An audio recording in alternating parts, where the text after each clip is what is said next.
Check, check. Hello. Welcome to today's special 080 event, and thank you to all who are assisting in getting this whole event set up. There's a lot of moving parts, so I'm really grateful for everyone helping with technology and for those from West Michigan Piano who brought this instrument for us today. And thank you for those joining on the live stream as well. My name is Dr. David Keep. I teach here in the music department, and I will be leading you through a demo with this Steinway Spirio B instrument today.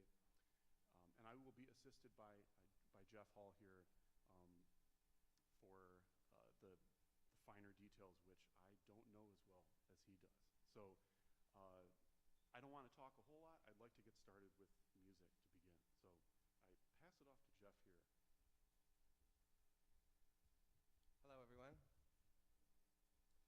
I'm Jeff Hall. I'm from West Michigan Piano. We are the Steinway dealer, and I am their concert technician. So I spend more of my time under the hood of pianos than talking to you, but thank you for having me today. Hopefully I get some college credit for today's class. Is that all right? That'll make one in my life.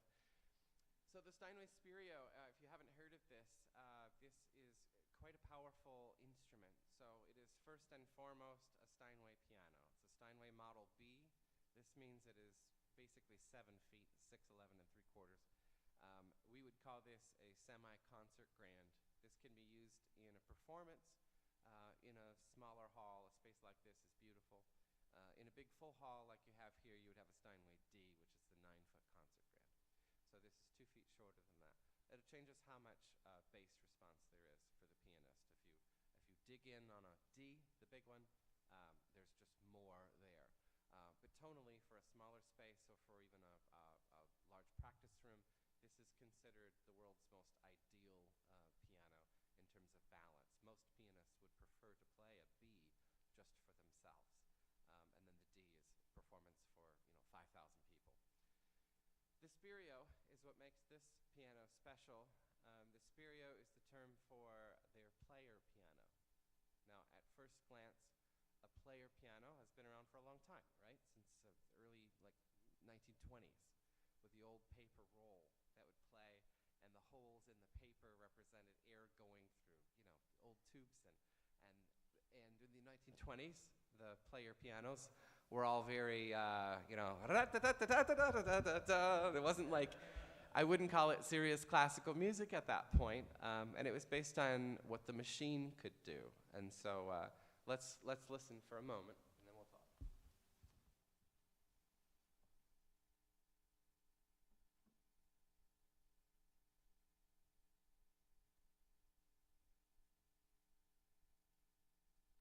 Here's what you get back in the 20s.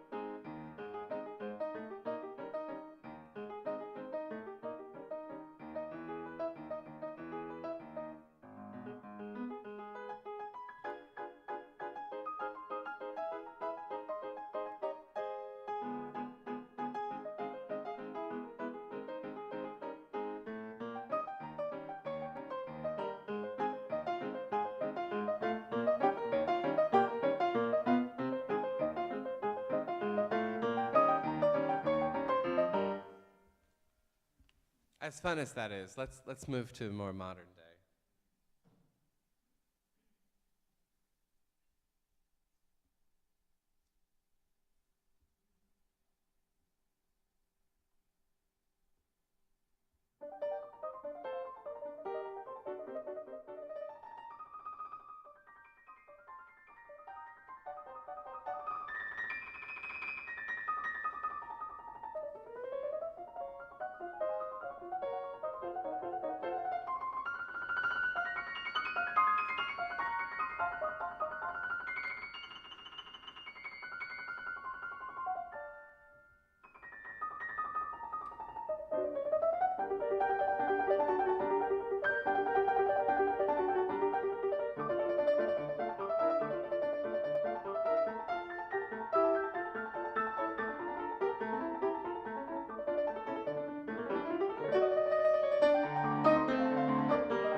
You know she's not here.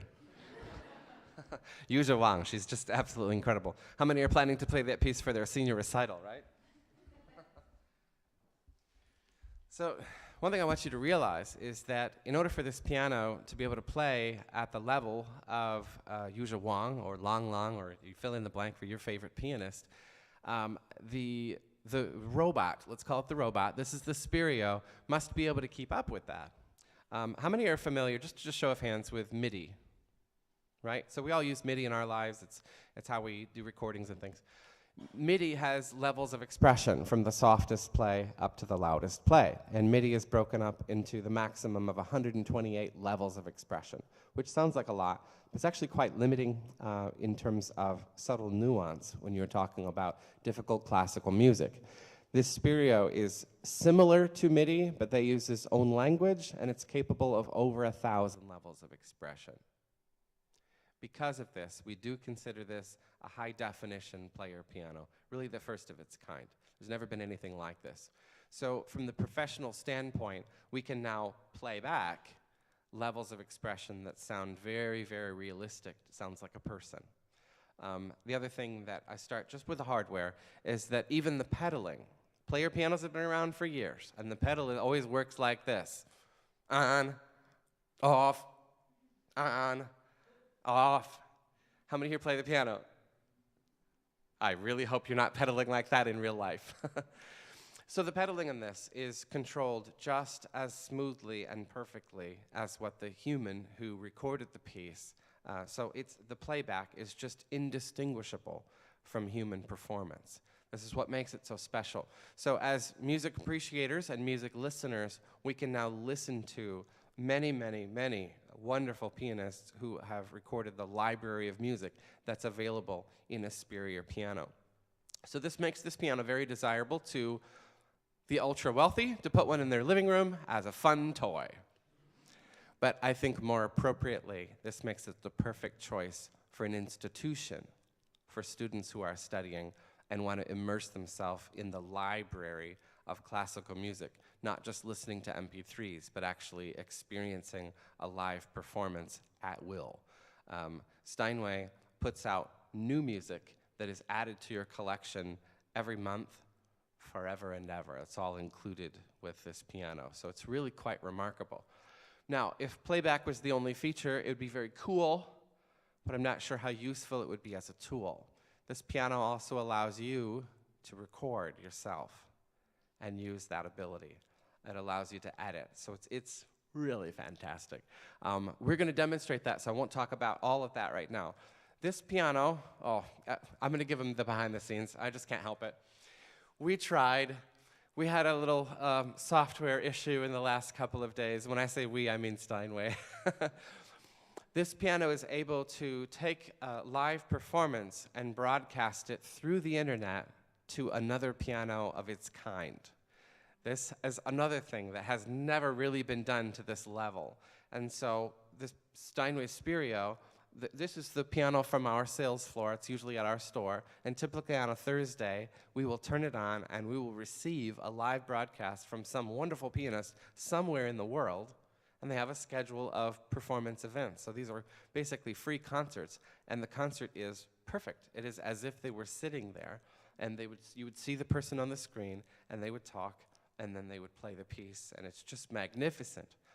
Are you all familiar with sometimes when your phone gets an update and then it doesn't work quite so good?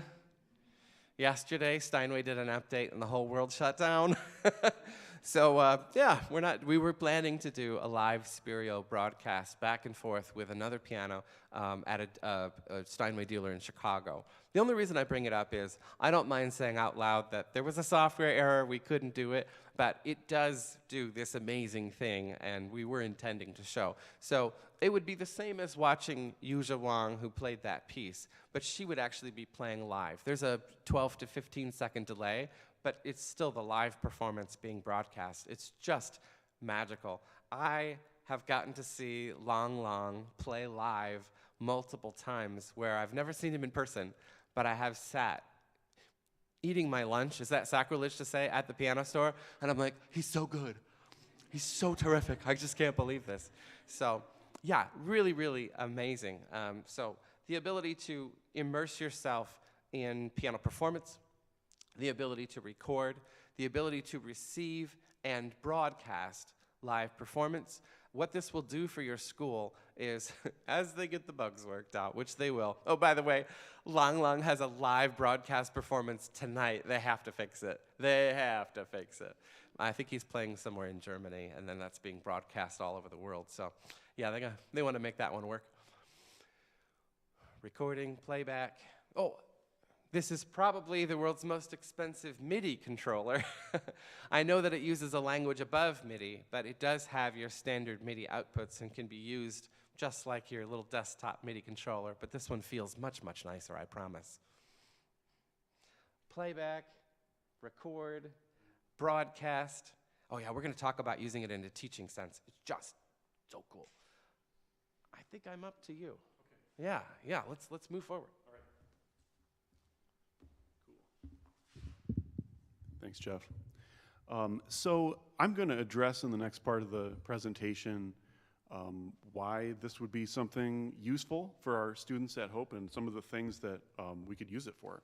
So first off, we do have a piano shortage right now in terms of high quality, cutting edge instruments that can be used in studios and in performance contexts. And if we're looking for a new piano, I would go straight to Steinway first if we're looking for the best instrument, technology aside. So in addition to that, if we're looking for a nice instrument, I'd be in favor of voting for an instrument that has even more going for it than just its traditional features. So the features that Jeff was just describing, we're going to have a demonstration in a moment with Kellen playing a passage from one of the pieces he's been working on. And we'll use some of the recording and playback features so that we can explore what it would be like to teach using one of these instruments. So all the cool stuff that Jeff was just describing, what would that actually look like for you taking piano lessons here at Hope? Also considering our student researchers in music and in other fields as well.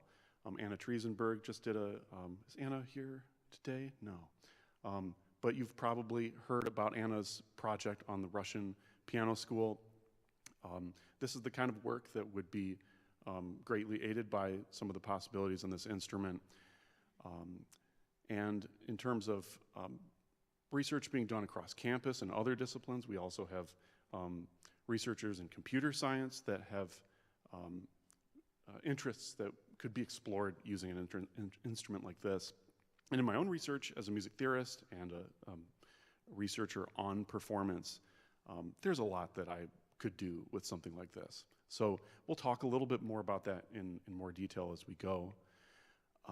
But I think for now, we should just transition into some playing, just so you can kind of see what's going on here. So I don't know if that means we need to switch anything, or do you think it's...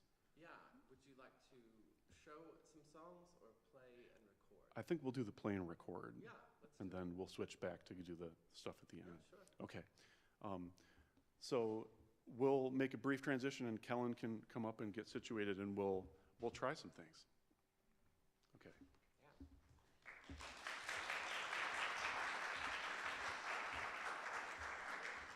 I'll help you with the buttons. So, Kellen, have you used this system before? No, I have not. So he's nervous. I'll show you all. It's really quite simple. Record. When you are comfortable, you push the red button for recording, and when you are finished, you can push stop. We'll be in the same place.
performance.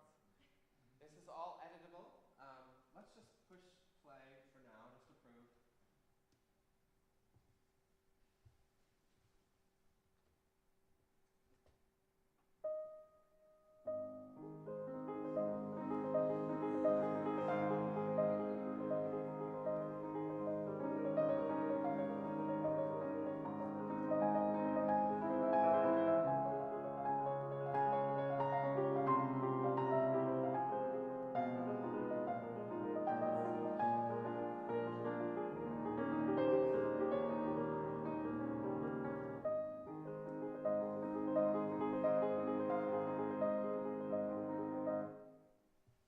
Isn't this magnificent?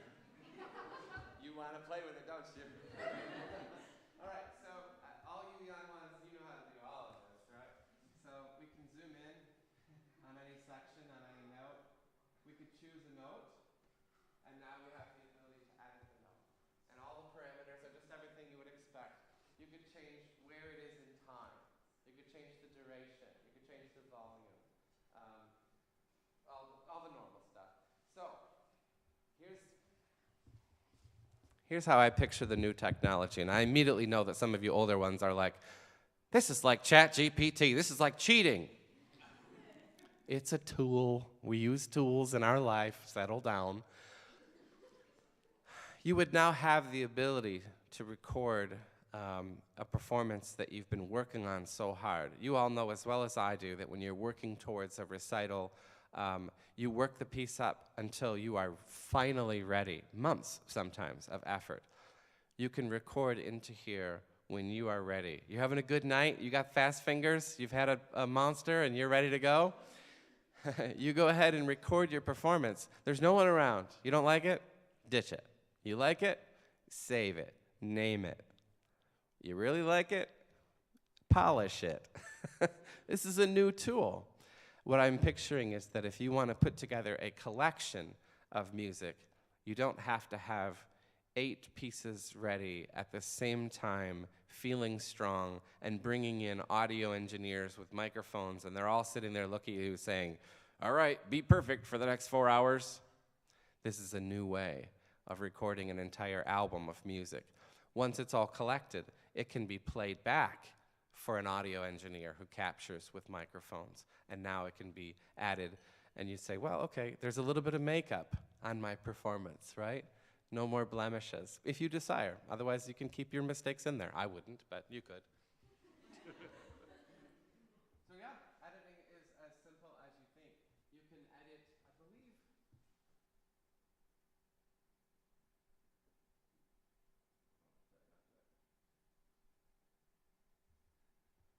Oh, lasso. You could say, I want to grab those 3 notes and do something to them, or single notes. So really, yeah, it's as simple as you think, and it's super fun, and it's just incredibly powerful. I just can't state enough how powerful it is to have something this easy to use at your fingertips. So yeah, just from a recording standpoint, yeah. I've never seen better. Just to add to some of that, those of you that take piano lessons with me, there are a lot of things that I tell you about in studio class or in lessons that we could actually just do rather than, for example, studio class yesterday, talking about what it sounds like out in the hall, rather than just sitting right at the piano. So we could just do that, Kellen. If you want to just walk over there, we'll just play it, and you can hear what you sounded like. And I will pester him about voicing and phrasing, because that's what I always do. So, yeah, and pedaling too, sure. Yeah. So if, Jeff, could you just play that back, and just in those parameters, just see what you hear, and see what comes across now that you're actually hearing it come out to you.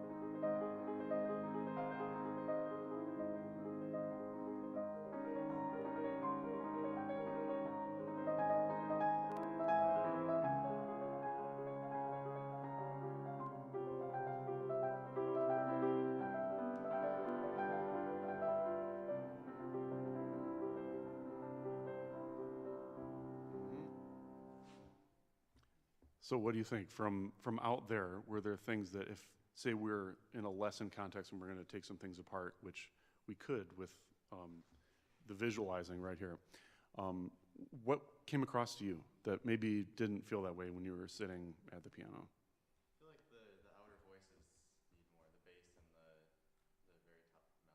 Mm-hmm. It sounds like it sounds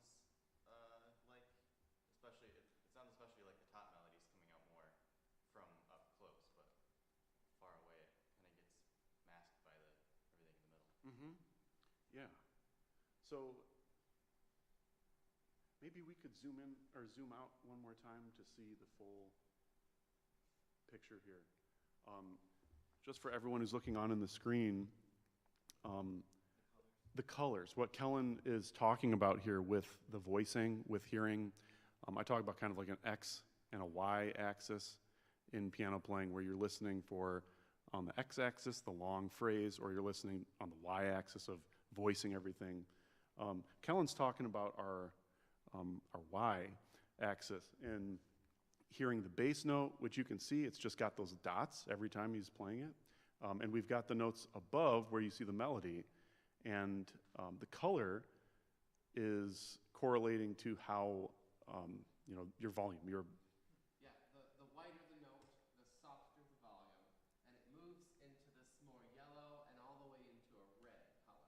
And so as you get used to watching these, you can even see your dynamics as colors shift. And so why don't we actually just change one? Let's make it bad.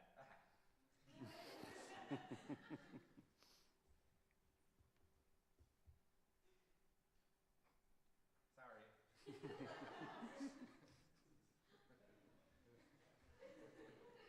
All right, let's get close. So, one particular note of the melody I think is going to stand out.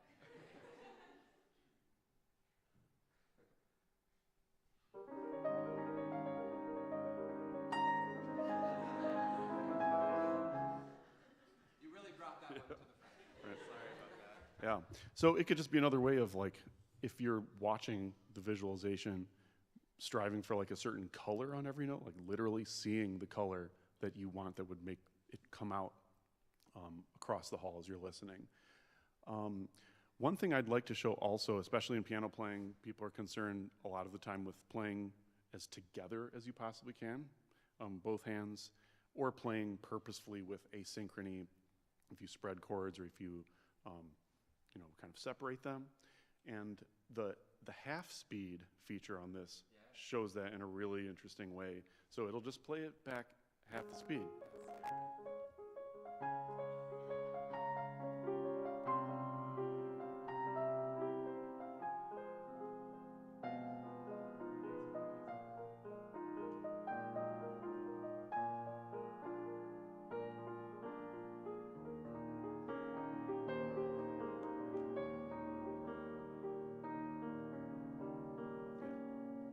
Good. So we talked a little bit about what it would feel like to listen to yourself play like this. It is under a microscope. Like you are hearing like a very concealed part of this performance exposed. So I noticed when you were playing, because I think more from the piano technician standpoint, and when I'm preparing the piano for a concert, one of the things I really listen for, just to make sure that I agree with the pianist, is actually the pedaling. And maybe it's your choice, but you pedaled more than I would have for the piece, and so maybe I might make an adjustment. But here's what we noticed with the pedal data. This is a pretty strong release of pedal and then step, but some of his releases actually are quite small. Maybe this was intentional, but maybe you would be better served to release more on the pedal because there was some blending, which I'm not sure you intended. But as we concentrate on our fingers, sometimes the foot goes crazy. So. yeah.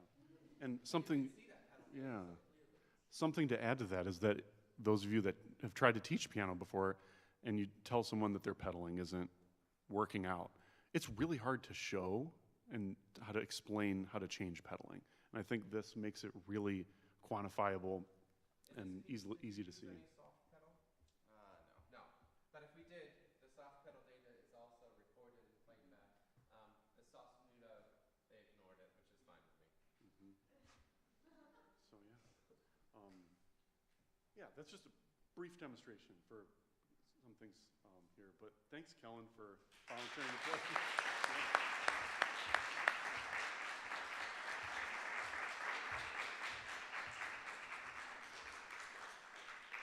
So even at the piano store, when we started receiving our first Spirio R stands for record, which is the coolness, we just started playing around with the technology and saying, well, why? What's the point? What can we do? Where do we go with this? So let me just list off some of the ideas that we've had that you will end up discovering and using.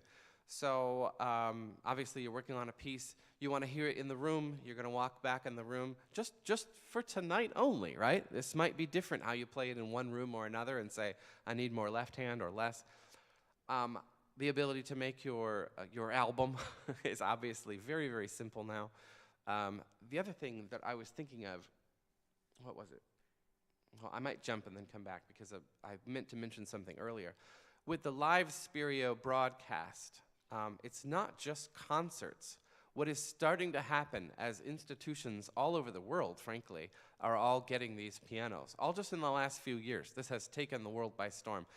If you look up in the Houston, Texas area, many colleges there, they all talk to each other and say, we all want this, and they all have Steinway Spirios. What they're starting to do is collaborate back and forth from one institution to another and do a master class, right?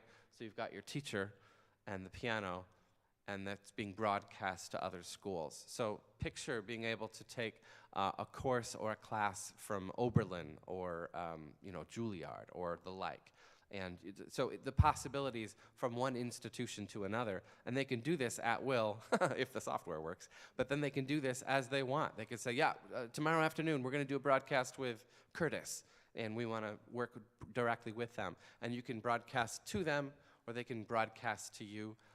With the delay, you cannot play them both together at the same time. This is not possible yet. But the ability to have that class really is remarkable. So there could be teacher demonstrations, there could be student demonstrations. One of the things that we've heard, which is really quite powerful for the school, is that students from, say, China can now audition via Spirio instead of sending your cell phone video. They could send the cell phone video. They want to make sure you didn't edit. Send the cell phone video and a Spirio performance, so you can truly hear where they're at with their playing. Really remarkable. And this can happen the world over, so yeah, amazing. Cool. Hop on here one more time just to talk a little bit more about research and some of the things that you could do with this. Could we see the video performance stuff again? I think if we're switching it back, I think this would be a good time. So I'm just going to talk for just like a second. I always try to limit myself whenever I get into my things I like to talk about my research, and I'm going to hand it over to Matt DeYoung to also talk about research across campus in the computer science.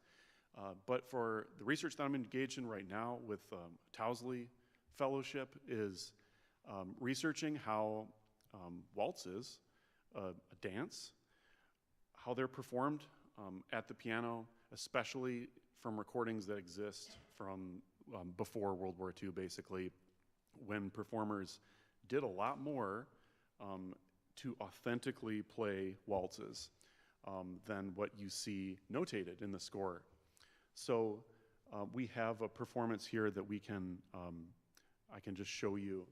I can just pull it up here, I think. The Alfred Cortot playing Chopin Waltz.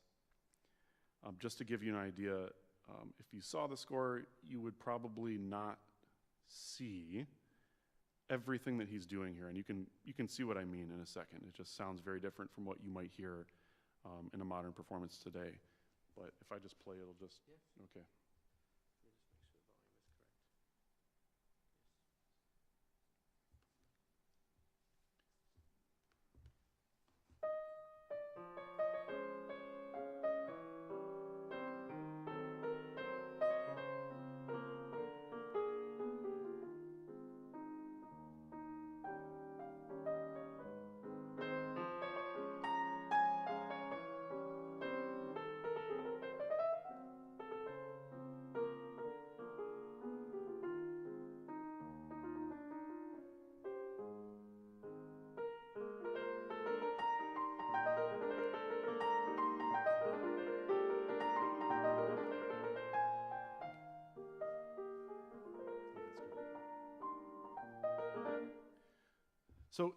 lot of those things that aren't in the score. You're just thinking about gesture, sound, rubato, the shading of time, all the different colors that he's employing.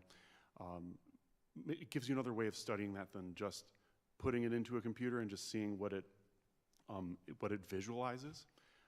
And part of the way I do my research with stuff like this is to try to play it exactly the way that Cortot did myself at the instrument, just to study how the body uses gesture to communicate the ideas that you hear that perhaps are not in the score, but are they come out in his realization of the score. It's just a starting point for his interpretation. So it's just like a brief version. I could tell you a much longer version if you ever want to listen to me talk that long. But I invite Matt DeYoung to just come up and talk a little bit about his research in computer science.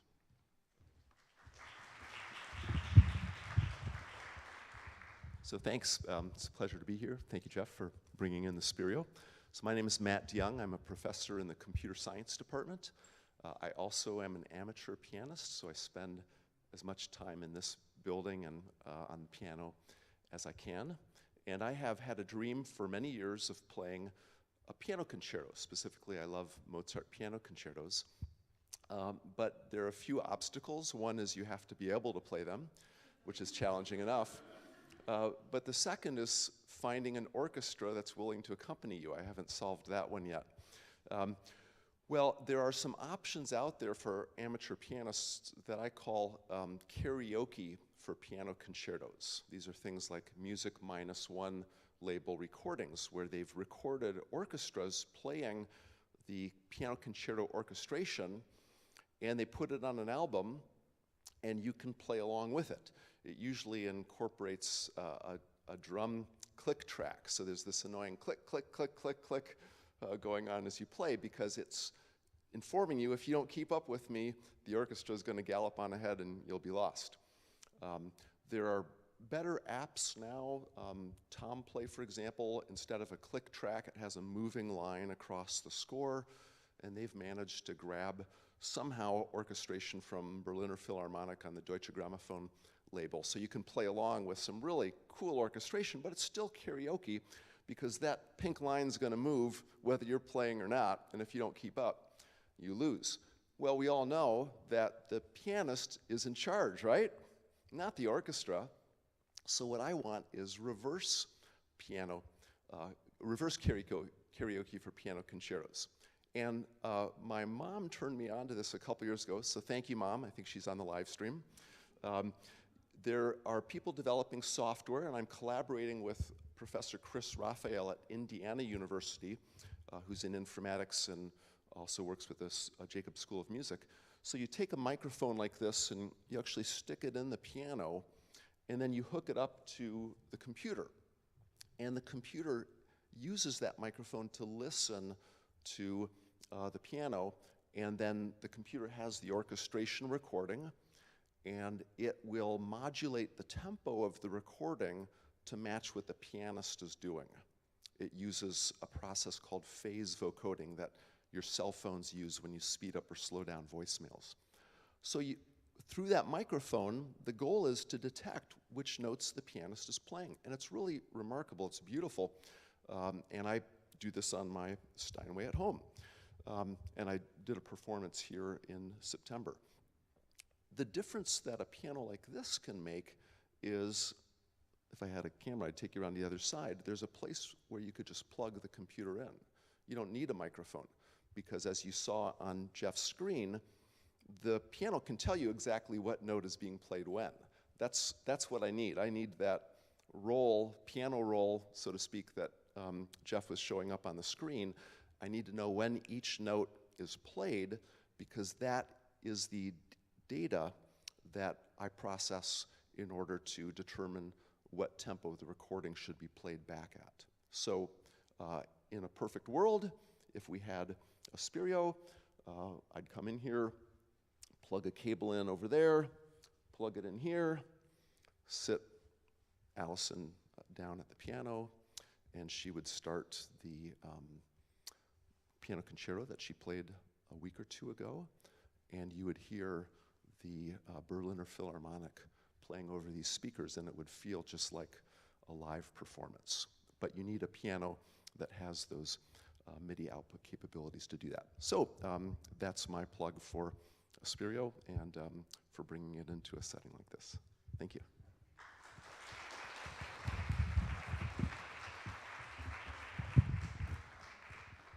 Thank you. So just to wrap things up here briefly, we have made it basically halfway to raising money to purchase one of these remarkable instruments.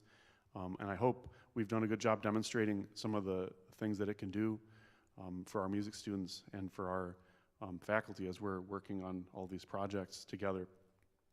Yeah, I just want to thank a number of people for making this event possible. Eric Alberg and all the technological assistance that we've had. I'm really grateful. I'm very grateful for West Michigan Piano coming, bringing the instrument, to the music department for supporting all of this stuff, and for everyone that's helping out with the Day of Giving. So yeah, we're still accepting donations toward one of these instruments, so I'm grateful for anything we can receive. So before you go, I have one more treat to share with you, just one more performance, and then we'll hear from our dean, Steve Maiulo, to finish. So with no further ado, let's see if we have any rhythm here.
Forgot to mention one more thing.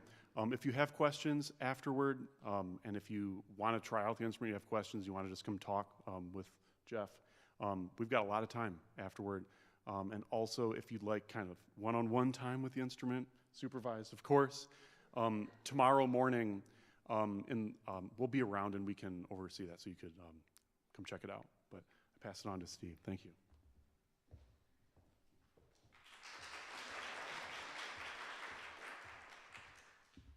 Yeah, you don't have to clap for me. I'm just here to thank you all for coming. Thank you so much. Everybody that's here, everybody that's out on the live stream, thank you so much. I want to express some gratitude to the David P. Sheets Foundation, which has provided the seed gift for us to purchase one of these instruments here. It is Day of Giving, and as Day of Giving, we invite you all to join the movement to getting a Spirio Steinway machine here, or instrument here at Hope College. If that is of interest to you, you can visit hope.edu/give2. That's the number 2, Hope, and select the music department there. Or you can send an email to music@hope.edu, putting Spirio Steinway in the subject line, and we will reach out to you. Thank you all for coming. I don't have anything else. Appreciate your presence here today.